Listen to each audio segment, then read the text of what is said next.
Last book I wrote is called The DNA of Sound, exploring the esoteric character of the Hebrew language. The Hebrew class can tell you that's a bad motorcycle. We go into all 22 characters of the Hebrew alphabet. Let me give you a little taste of what we do. Somebody give me a working definition of the word for righteousness in Hebrew. What is the word for righteousness in Hebrew? I believe in Lashon Kodash is Tazadak. Zadik. We say Zadik, but in Lashon Kodash is Tazadak, correct? Watch this. Somebody tell me what is the biblical definition of righteousness? Anybody? I want to give you the book. I want everybody to hear you. It's Deuteronomy 6 and 24 is the keeping of the law, statutes, and commandments is our righteousness.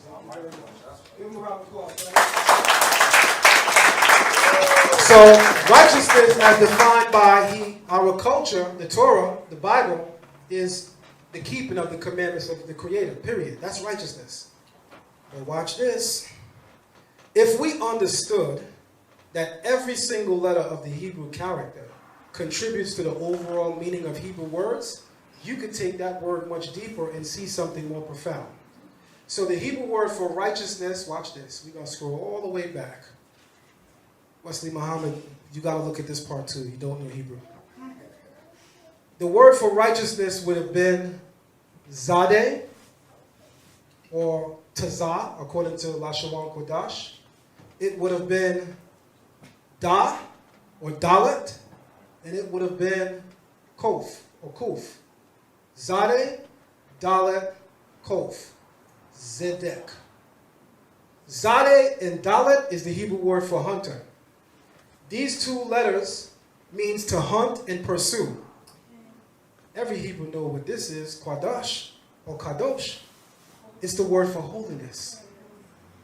The word for righteousness translates in Hebrew as he or she who is in pursuit of holiness. Far more powerful. Then watch what holiness is. So the word for holy is Kadosh. Kaf, Dalet, Shin. Excuse me. Kuf, Dalet, Shin. Kadosh. Well, we know that Kof is the initial of Kadosh, and it gives the sense of holiness, but watch this. Hebrew class, the word Kof, don't you embarrass me in front of white folks. I say that to them in class. What is Kof in Hebrew? Monkey. Say it again. Monkey. A monkey or an ape.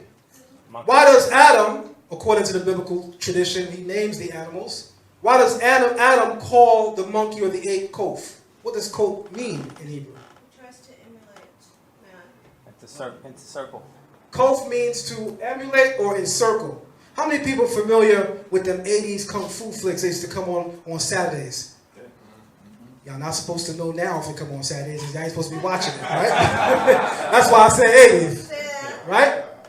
Every Saturday morning, and I'm pretty sure this was good for the West Coast too, they used to play old school karate flicks. Before the karate masters fight, Sarnetta, he's another fan. You see them do things like this.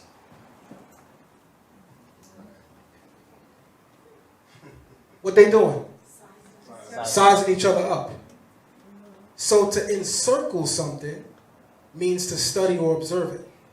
The word kof literally means to encircle or to emulate. So the first part of the Hebrew word kadosh that gives us holiness, it means to emulate. The word dalet and shin is dash or dosh. Dash is a cadence. How many of y'all were ever impressed? I'm going to first say me. When you go on YouTube and you see how the Chinese military march. Yeah. 400,000 right feet raising at the same damn time. At the same damn time. At the same time. Right? The point is, the thing that's most impressive about that is that, by the way, that kind of language is called, a military march is a cadence. So we're talking about a cadence now, right? A cadence is to move perfectly in concert. The term dosh in Hebrew literally means to tread, T-R-E-A-D, or to walk in perfect cadence. So watch this. The Hebrew word kadosh, the kuf means to emulate. We're told in the book of Leviticus chapter 19, ye shall be holy, for I the Lord thy God am holy. That's said several times throughout that chapter, right or wrong. You shall be holy, for I the Lord thy God am holy. So the ultimate ideal is that it's teaching us that if you want to attain holiness, the ultimate set apart, you have to emulate the Creator. You shall be holy, for I am holy. So how do I get close to you? By emulating you, by doing what you do. So watch this. The word for holiness tells us that.